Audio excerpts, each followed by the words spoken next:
question for you.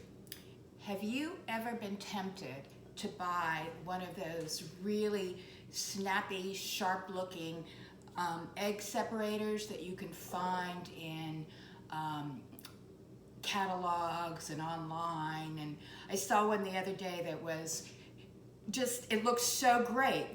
But then I thought, no, I have a solution that works every time, and it's free, and it's so easy. I'm Adeline Omer from French Secrets. Are you ready for this? I'm going to show you. So you take your egg, you break it, you put it into a bowl, okay? And then you take your hand, you pour the egg in, open your fingers a little bit. There it goes. You know, fresh eggs hold on to the yolk. There.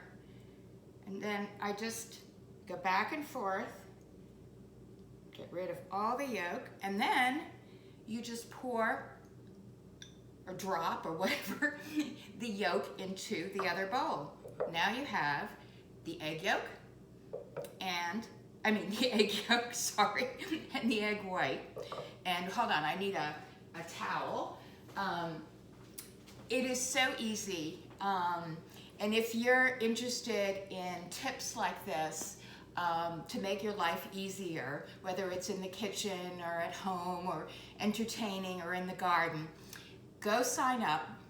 Go to French-Secrets.com and sign up, and we'll send you our video tips when they come out. They should come out once a week, okay? And look around, all right? I'll see you guys next time. Thank you.